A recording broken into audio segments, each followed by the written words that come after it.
বনদস্যুৰ ৰূপত বন বিষয়া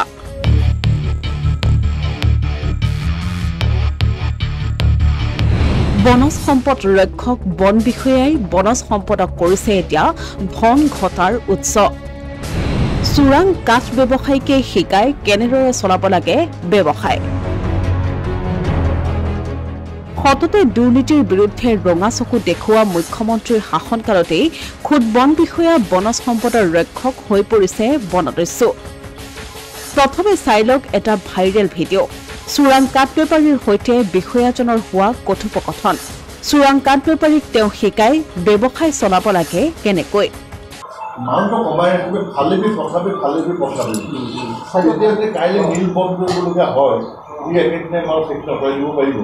নোৱাৰে ই কোনো সেই কথাটো আজিলৈকে মোৰ পৰা নকৰোঁ অইন মিলত যোৱা হ'ল 2-3 গাড়ীতকৈ মাল বেছি নোপোৱা সদায় খালা পলাই তুমি ডেম চাল বিয়া কৰেগা পইচা দিছোঁ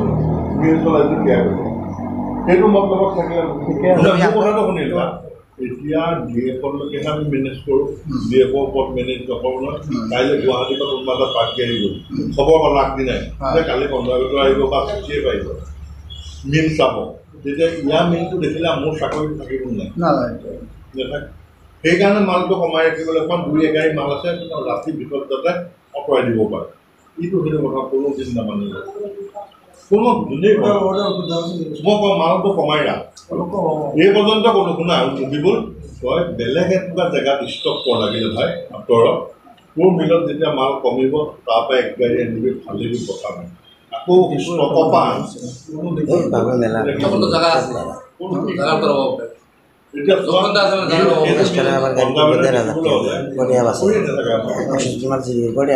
নবীৰক মই আকৌ ক'লো তুমি মিলত একদম মাল নেৰাখিবা তুমি বেলেগ ষ্টক লোৱা ফালিবা বেয়া মাল যদি অঁতৰাই পঠাই দিবা যিখিনি বেয়া মাল আছে তেতিয়া জেগাবন্দী কৰি লাভ নাই নহয় এইটো অঁতৰাই দিবা সেইটোৱে কৈ আছোঁ এনেই মাল ষ্টক মই আগতে ক'লোঁ কোনোবা বেপাৰীয়ে ফোন কৰিব যে মাল লৈ যায় ঠিক আছে তই 2 দিন পিছত মই এইটো ফালি লওঁ তেনেকৈও ক'বলৈ গ'লোঁ ষ্টক বুলিলে এতিয়া আমাৰ চাকৰি কথা আছে আমি তোমাৰ কাৰণে চিন্তা কৰিব নোৱাৰোঁ কাইলৈ দৰকাৰ হ'লে তোমাক মাৰি দিব লাগিব মিল চিল উঠাই আমি ভাঙি পেলাব লাগিব আমাৰ চাকৰি এইজন বন বিষয়াৰ নাম ধ্ৰুৱ দত্ত প্ৰায় এবছৰৰ পূৰ্বে লক্ষীপুৰলৈ বদলি হৈ আহিছিল এইজন ৰেঞ্জাৰ এইজন বন বিষয়াৰ এই ভাষ্যই কি পৰ্যায়ত বন ধ্বংসৰ অভিযানৰ একাংশ বন বিষয়া পৃষ্ঠপোষক হৈছে তাকেই তুলি ধৰে য'ত টকা থাকে তাতেই ধ্ৰুৱ দত্ত থাকে বুলি বিভাগতে তেওঁৰ বিৰুদ্ধে আছে এটা বদনাম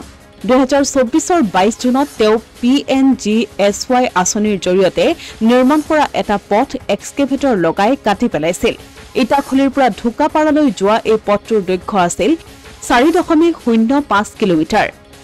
যাৰ ফলত স্থানীয় ৰাইজে যাতায়াতৰ ক্ষেত্ৰত বহু সমস্যাৰ সন্মুখীন হ'ব লগা হৈছিল চৰকাৰী পক্ষকেই তেওঁ দেখুৱাই বুঢ়া আঙুলি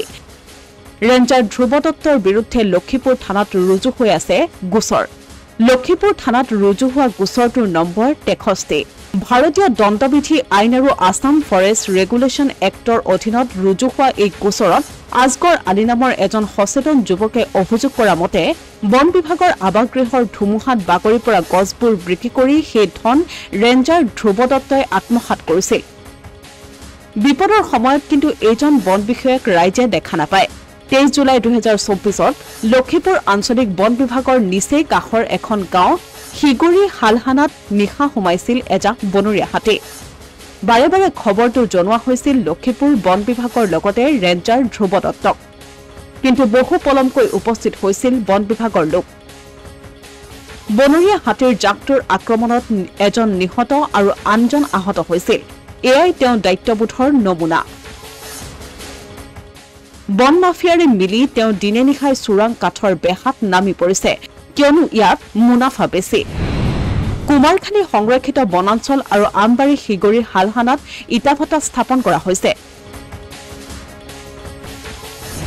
বন বিভাগৰ মাটিত কাৰ ইমান সাহস ইটাভাটা স্থাপন কৰিবলৈ সেই তদন্তটো নাম ওলাব একেজন বন বিষয়াৰে লক্ষীপুৰত চলি থকা অবৈধ কাঠফলা মিলু এওঁৰ আশীৰ্বাদতেই চলি আছে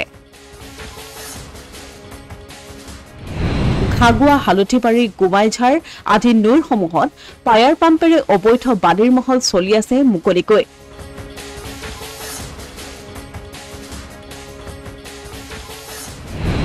সেই চোৰাং বালি বেপাৰীসকলৰ চৰ্দাৰ এজন ৰেঞ্জাৰ ধ্ৰুৱ দত্ত